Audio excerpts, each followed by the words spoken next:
Hello students, a very good morning to all of you and I hope all of you are safe at your home. बेटा आपने learning work अपना start करना है। आपने daily के अपने जितने क्वेश्चंस आपको सेंड किए जा रहे हैं वो आपने रेगुलर बेसिस पे लर्न करने हैं। सो आपका जो रिवीजन है वो बहुत अच्छा हो जाएगा। सो अपना रिवीजन वर्क को कंटिन्यूस रखिए, डाउट्स हमको क्लियर करिए। So let's start today's class as we completed the chapter water resources and in this chapter we already explain each of the topics. हम सभी टॉपिक्स उनको एक्सप्लेन कर चुके हैं। We will discuss the question answer of this chapter. हम question answer discuss कर लेते हैं जिससे कि आपको और भी अच्छे से रिवाइज हो जाए chapter. So highly ground water recharge by, किस रिवर से इंडिया में सबसे ज्यादा ग्राउंड वाटर रिचार्ज होता है? ग्राउंड वाटर मतलब जमीन में पानी जाना, तो वो भी कैसे जा रहा है? वो कोई वाटर बॉडीज है उसका जो एब्जॉर्ब होके वाटर है वो ग्राउंड में जा रहा है। So that is recharge by the river Ganga. Ganga river से हाईली रिचार्ज हो रहा है वाटर ग्राउंड में। Total annual rainfall in India, India में टोटल रेनफॉल एक साल में हम एस्टिमेशन लगाते हैं कि कितनी हो जाती है। That is 4000 cubic kilometre. 4000 cubic kilometre इतनी बारिश हो जाती है पूरे साल में भारत में। हाईली यूज ऑफ वाटर, हमने जब चैप्टर पढ़ा था तो हमने ये पढ़ा था कि सबसे ज्यादा वाटर का यूज किस एक्टिविटी में, किस फील्ड में होता है, तो that is irrigation. Ground water as well as surface water, दोनों ही टाइप के जो वाटर हैं उनका यूज इरिगेशन के लिए होता है सबसे ज्यादा। अर्थ एरिया कवर बाय वाटर, हमें पता है हमारी अर्थ पर 71% वाटर है। तो ये तो आप छोटी क्लासेस से पढ़ते आ रहे हैं तो इसमें तो मिस्टेक होगी नहीं कि 71% वाटर है, वो हमारी अर्थ है कवर है 71% वाटर से। इसलिए अर्थ को क्या कहा जाता है? ब्लू प्लेनेट भी कहा जाता है अर्थ को, इसीलिए कहा जाता है। फ्रेश वाटर कितना है हमारे पास में? फ्रेश वाटर अवेलेबल है 3%। 3% फ्रेश वाटर है, जबकि बाकी सारा जो ओशन एंड सी में वाटर है वो स्लाइन, उसमें साल्ट बहुत ज्यादा है। बाकी जो हम यूज करते हैं that is 3% fresh water lakes we get from the rainfall, rivers, lakes, वहां से हमें मिलता है 3%। Percent of water available in India, India का हमने पढ़ा था कि इंडिया का एरिया है वो 2.4% है। इंडिया की पॉपुलेशन वर्ल्ड के कंपैरिजन में पढ़ रहे हैं, पूरे वर्ल्ड में से 2.4% इंडिया का एरिया है, 16% इंडिया की पॉपुलेशन है और इंडिया में जो वाटर अवेलेबिलिटी है दैट इज 4%। तो answer is 4% here. Okay. लैगून्स and back waters किन स्टेट में मिलती है इंडिया में? तो लैगून एंड बैक वाटर्स मैंने आपको बताया था कि इस तरीके से जो हमारा कोस्ट लाइन है वो इस तरीके से है। तो यहाँ पर सी है, सी से कोई पार्ट सी का अलग हो गया, यहाँ पर सैंड की वजह से या किसी भी रुकावट की वजह से यहाँ पर सैंड आ गई, तो सी का कोई पार्ट है या तो वो पार्शियली या कंप्लीटली अलग हो गया सी से, तो यहाँ पर बन गई है लैगून्स। एंड बैक वाटर बताया था कि किसी रिवर में जहां पर जिस एरिया में करंट फ्लो ना हो, मतलब यहाँ का पानी नहीं बह रहा है, यहाँ का पानी कांस्टेंट है, इधर का पानी बह रहा है, इसे बैक वाटर कहा जाता है। तो किन एरिया में है ये sea lagoon and back water? That is in Kerala, Odisha and West Bengal. जो कोस्टल स्टेट्स हैं, जो कोस्ट लाइन से लगते हुए स्टेट्स हैं, वहीं पर होगा ये भी। केरला, ओडिशा एंड वेस्ट बंगाल में है लैगून्स एंड बैक वाटर। बहुत इंपॉर्टेंट क्वेश्चन है। Wells and tubewells are highly used in irrigation in which state? India के किस स्टेट में इरिगेशन के लिए वेल एंड ट्यूबवेल का बहुत ज्यादा यूज किया जाता है? That is in Gujarat. Surface water नहीं है इसलिए इरिगेशन का के लिए ट्यूबवेल्स, ग्राउंड वाटर का यूज किया जाता है, tubewells and wells. Okay. Next question is water resource availability on earth. Earth पर वाटर रिसोर्स आपको बताया गया था कि 71% है total earth covered, 71% part as a water, but 3% is fresh water. हमें 3% पार्ट है वो फ्रेश वाटर के रूप में मिलता है। Fresh water is the purest form of water, क्योंकि इसमें कोई भी केमिकल, कोई भी पॉल्यूटेंट्स नहीं होता है। सो हमारे लिए बहुत ज्यादा सेफ होता है। हम यूज करते हैं फ्रेश वाटर को जो हमें रेनफॉल से मिलता है, रिवर से, लेक से एंड ग्राउंड वाटर से, that is the fresh water. So हम फ्रेश वाटर को यूज करते हैं। So instead of sea and ocean, sea and ocean में जो लार्ज क्वांटिटी में वाटर मिलता है, उसमें से डीसैलिनाइजेशन की जो प्रोसेस है उसको अभी हम फॉलो नहीं कर रहे हैं कि साल्ट को अलग कर दिया जाए वाटर से, क्योंकि उसमें बहुत ज्यादा क्वांटिटी में साल्ट है, तो वो हमारे किसी काम का नहीं। Instead of that we are using the 3% of fresh water. Okay, why irrigation highly practised? सबसे ज्यादा वाटर का यूज हमने देखा, क्योंकि वाटर रिसोर्स का सबसे ज्यादा यूज है वो इरिगेशन में हो रहा है। क्यों? क्योंकि 1966 में या 1960s एंड 70s में गवर्नमेंट ने स्ट्रेस दिया था कि फार्मर्स को कि प्रोडक्शन आपने बढ़ाना है। अब प्रोडक्शन बढ़ाने के लिए उन्होंने एक पैकेज टेक्नोलॉजी का यूज किया, जिसमें HYV सीड्स हैं, पेस्टिसाइड्स हैं, फर्टिलाइजर है। अब HYV सीड जब हम यूज करेंगे तो उनको बहुत ज्यादा इरिगेशन की जरूरत होती है, तो टोटली हम मानसून पर डिपेंड नहीं रह सकते हैं उसके लिए, अदरवाइज प्रोडक्शन ही नहीं होगा। इसलिए यहाँ पे फार्मर्स मोटिवेट हुए इरिगेशन करने के लिए।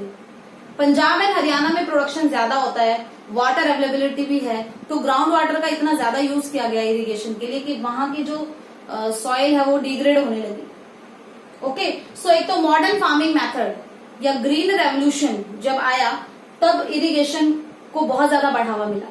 Second, with the help of irrigation हम मल्टी क्रॉपिंग सीजन है उनमें भी प्रोडक्शन कर सकते हैं।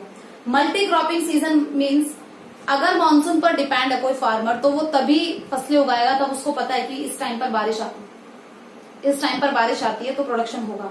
लेकिन अगर हमारे पास में सोर्स ऑफ इरिगेशन है तो कभी भी हम जो तीनों एक एग्रीकल्चरल ईयर में 3 क्रॉपिंग सीजन होते हैं, हमने पढ़ा था इंडिया में रबी, खरीफ, जायद, तो तीनों क्रॉपिंग सीजन से वो फसलें लेगा अगर उसके पास में सोर्स ऑफ इरिगेशन है। इसलिए चाहे ग्राउंड वाटर है चाहे सरफेस वाटर है वो हाईली यूज होता है किसमें? इरिगेशन में। Rain water harvesting. Rain water harvesting कौन सी टेक्निक है कि रेन के वाटर को इकट्ठा करके उसको कंजर्व कर लिया जाता है। तो वैसे तो रेन वाटर हार्वेस्टिंग उन एरियाज में किया जाता है जहां पर अवेलेबिलिटी ऑफ वाटर कम है, बट क्योंकि वाटर स्कार्सिटी की प्रॉब्लम देखने को मिल रही है इसलिए rain water harvesting is the best method to conserve the water. It's a kind of sustainable use. हम सस्टेनेबल यूज कर रहे हैं, मीन्स वाटर उसको हम वेस्ट नहीं कर रहे हैं। इसके पीछे भी रीजन है, दैट इज कि अगर हमने वाटर को हार्वेस्ट किया है तो वहां पर सॉइल इरोजन भी नहीं होगा एंड फ्लड भी नहीं आएगी। और सेकेंड इसका पर्पज है कि वाटर स्कार्सिटी है उसको काफी हद तक रोका जा सकता है, पानी की कमी को, क्योंकि हम वाटर को कैसे यूज कर रहे हैं, या तो सरफेस वाटर, और सरफेस वाटर हमें नहीं मिल रहा है तो हम ग्राउंड वाटर यूज कर रहे हैं। तो क्यों ना सरफेस वाटर और ग्राउंड वाटर को हम बचा करके और उस वाटर को यूज करें जो हमने रेन से इकट्ठा किया है। So that is the rain water harvesting. Tamil Nadu में रेन वाटर हार्वेस्टिंग स्ट्रक्चर हर एक घर में जरूरी है। ओके, कंपलसरी करा हुआ है वहां की गवर्नमेंट ने। तो वाटर स्कार्सिटी की प्रॉब्लम को हम काफी हद तक रोक सकते हैं रेन वाटर हार्वेस्टिंग को फॉलो करके। राजस्थान में डिफरेंट टैंकार्स बनाए जाते हैं and rain water harvesting, roof top rain water harvesting वहां पर करी जाती है कि छत के पानी है उसको एक टैंक में जोड़ दिया जाता है एंड जो रेनफॉल वाटर है उसको इकट्ठा कर लिया जाता है। That is the rain water harvesting. Watershed management क्या होता है? किसी भी एरिया में जो वाटर बॉडी है, सपोज करिए वाटर बॉडी लेक्स, कैनाल्स हैं एंड ये मेन चैनल है रिवर का and this is the area, complete area. अब यहाँ पे कुछ वेल्स भी हैं जिसमें कि अंडरग्राउंड वाटर जा रहा है, ये सरफेस वाटर है, ये अंडरग्राउंड वाटर है, यहाँ पर वेजिटेशन है। तो एक पूरा का पूरा नेचुरल एनवायरनमेंट जिसको हम कंजर्व करें और जिसको हम बहुत ही तरीके से यूज करें, बहुत ही अच्छे एक मैनेज्ड वे में यूज करें, कि मीन्स जो ग्राउंड वाटर है उसको स्टोर करके रखा जा रहा है, सरफेस वाटर को यूज किया जा रहा है एक बहुत ही मैनेज्ड वे में, एंड एनवायरनमेंट है उसको भी प्रोटेक्ट किया जा रहा है। तो नेचुरल एनवायरनमेंट को एज इट इज एक्सेप्ट करना, वहां पर वाटर रिसोर्स का एक्सप्लॉयटेशन नहीं करना, that is the watershed management. कि किसी वाटर बॉडी, किसी एरिया में जो वाटर बॉडी है उसको हम किस तरीके से यूज करें कि ज्यादा से ज्यादा लोग उसका वाटर है उसको यूज भी कर पाए और वो एक्सप्लॉइट भी ना हो। ये नहीं कि रेकलेसली यूज किया जा रहा है वाटर को और एक टाइम ऐसा आएगा कि जो वाटर बॉडी है उसमें वाटर ही नहीं रहेगा। नहीं, एक मैनेज्ड वे में वाटर को यूज किया जाएगा कि जो ग्राउंड वाटर है जैसे वेल्स है या ट्यूबवेल्स है उनसे इरिगेशन कम की जाएगी, बल्कि जो सरफेस वाटर है उसका यूज किया जाएगा और इस वाटर को रखा जाएगा उस टाइम के लिए जब स्कार्सिटी होने लगेगी वाटर की। तो इसे ही कहा जाता है वाटरशेड मैनेजमेंट। इंडियन गवर्नमेंट ने वाटरशेड मैनेजमेंट के डिफरेंट प्रोग्राम्स फॉलो करे हैं। फर्स्ट वन इज हरियाली वाटरशेड मैनेजमेंट। हरियाली वाटरशेड मैनेजमेंट ये सेंट्रल गवर्नमेंट ने स्टार्ट करा है और इसमें कहा गया है कि रूरल एरियाज में लोगों को अवेयर किया जाए वाटरशेड मैनेजमेंट से, कि उनके वहां पर जो भी वाटर बॉडी है, वहां पर जो भी वाटर सिस्टम है, उसको मैनेज्ड वे में, एक प्रॉपर वे में वो यूटिलाइज करें। That is the Hariyali watershed management. Second one is Neeru Meeru. Andhra Pradesh में नीरू मीरू वाटरशेड मैनेजमेंट है, उसको फॉलो किया गया है।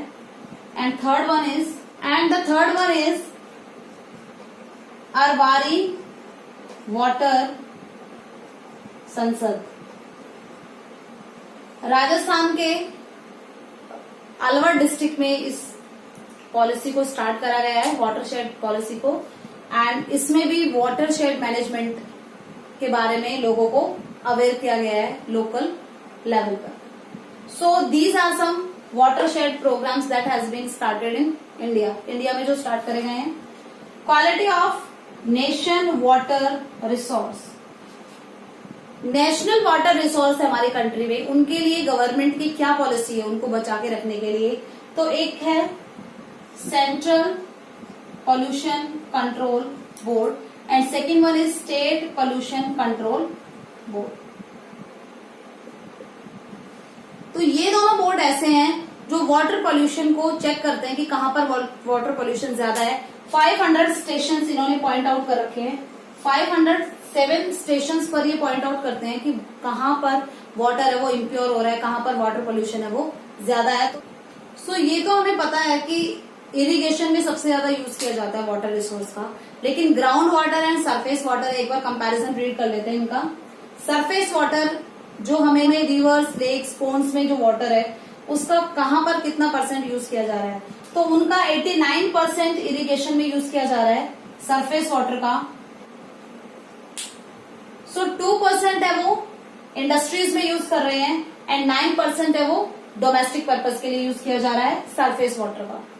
जबकि ग्राउंड वाटर है उसका सबसे ज्यादा यूज इरिगेशन में किया जा रहा है एंड 5% इंडस्ट्रीज में एंड 3% डोमेस्टिक पर्पसेस के लिए। सो हमने यहाँ पर देखा कि इरिगेशन में जो वाटर यूज हो रहा है वो सबसे ज्यादा 92% है वो कहां से हो रहा है, ग्राउंड वाटर का यूज ज्यादा हो रहा है। जैसे कि ट्यूबवेल्स एंड वेल्स है उनका यूज किया जा रहा है इरिगेशन के लिए, मोटर लगा करके और जमीन में से पानी निकाला जाता है इरिगेशन के लिए, तो वो 92% है। जबकि जो सरफेस वाटर है, जो नहरों में पानी है उससे जो इरिगेशन करा जा रहा है दैट इज 89%।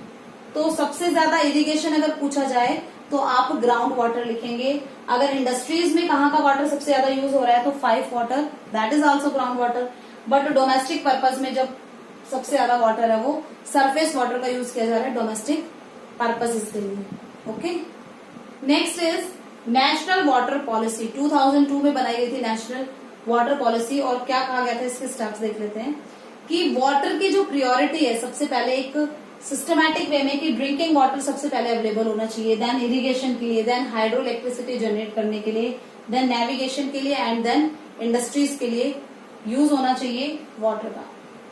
ड्रिंकिंग वाटर को प्रायोरिटी दी गई थी कि सबसे पहले कोई भी ह्यूमन बीइंग है एंड एनिमल्स है, किसी को भी ड्रिंकिंग वाटर सबसे पहले प्रोवाइड कराए जाने चाहिए, अवेलेबल टू ऑल। एंड जो ग्राउंड वाटर है उसका लिमिटेड यूज करना है, मतलब सरफेस वाटर का ज्यादा से ज्यादा यूज करना है एंड ग्राउंड वाटर है उसका हम कम यूज करेंगे बिकॉज उनको स्टोर करके रखना है। क्योंकि आपको पता है water scarcity is the problem, कि कुछ एरियाज है वो वाटर स्ट्रेस एरिया बन गए हैं, मतलब उनमें पानी बिल्कुल खत्म हो चुका है। अब उन एरियाज में जो ग्राउंड वाटर अगर वहां पर होता तो ग्राउंड वाटर को वो यूज कर सकते थे, इसलिए ये कहा गया कि सरफेस वाटर को आप मैक्सिमम यूज करेंगे, ग्राउंड वाटर आपने स्टोर करके ही रखने हैं। एंड अवेयरनेस प्रोग्राम चलाने हैं, लोगों को अवेयर करना है मीडिया के थ्रू, एडवर्टीजमेंट के थ्रू, पैम्पलेट, न्यूज़पेपर, उसके थ्रू लोगों को ये अवेयर करना है कि वाटर स्कार्सिटी किस तरह से बढ़ती जा रही है। क्योंकि पॉपुलेशन बढ़ रही है, पॉपुलेशन बढ़ेगी तो डिफरेंट डिमांड्स के लिए वाटर अवेलेबिलिटी है, पर कैपिटल अवेलेबिलिटी है वो कम हो गई है। पहले एक पर्सन जितना वाटर यूज कर सकता था उतना नहीं कर सकते, क्योंकि पॉपुलेशन बढ़ी है। पॉपुलेशन बढ़ी है तो लेकिन वाटर की क्वांटिटी, एक क्लाइमेटिकल कंडीशंस में चेंज आया है, मतलब रेनफॉल अभी पहले की जितनी नहीं हो रही है। हम तो 3% वाटर यूज कर रहे हैं, लेकिन अगर रेनफॉल कम हो रही है तो that is the problem. And second reason for water scarcity is pollution, कि जो रिवर बॉडीज हैं उनमें इतना सारा पोल्यूशन हो रहा है, तो अब पॉल्यूटेड जो वाटर है वो हमारे किसी काम का नहीं है। एंड जो इंडस्ट्रीज है वो भी डिस्पोज करती हैं, जो केमिकल वेस्ट है उसको डिस्पोज करती है वाटर बॉडीज में, तो वाटर गेट कंटेमिनेटेड। एंड जो कुछ डोमेस्टिक पर्पज से भी जो ह्यूमन बींग्स हैं वो भी कुछ भी सामान उठा करके और रिवर बॉडीज में वो फ्लो कर देते हैं, उससे भी पॉल्यूशन बढ़ता है। तो इंडिया में गंगा एंड यमुना रिवर को मोस्ट पॉल्यूटेड रिवर्स माना गया है, और उसमें भी यमुना रिवर जो दिल्ली से इटावा तक का जो पोर्शन है यमुना रिवर का, that is the most populated area, उसे मोस्ट पॉपुलेटेड एरिया माना गया है। सो वाटर स्कार्सिटी के प्रॉब्लम है, एक तो क्लाइमेटिकल चेंज हो रहा है, क्लाइमेट में चेंज आ रहा है, एक तो रेनफॉल कम हो रही है, सेकेंड जो वाटर हमारे पास में राइट नाउ अवेलेबल है वो वाटर है वो पॉल्यूटेड है, एंड पॉपुलेशन बढ़ रही है, इसलिए वाटर स्कार्सिटी भी बढ़ रही है। सो नेशनल वाटर पॉलिसी इसी पर्पज से बनाई गई थी कि वाटर अगर हमारे पास में कम है और उसको यूज करने वाले लोग ज्यादा हैं, तो कैसे हम एक मैनेज्ड वे में वाटर को यूज कर सकते हैं। So students, rain water harvesting का क्वेश्चन आपको यू हैव टू लर्न, बहुत ज्यादा इंपॉर्टेंट है। एक water shade management and water policy and national water policy, 3 question है, ये लॉन्ग क्वेश्चन में आ सकते हैं, otherwise short and 1 marks question है, आप वो रिवाइज करेंगे। So read this chapter and revise all the questions. Do your studies regularly, obey your parents. Thank you.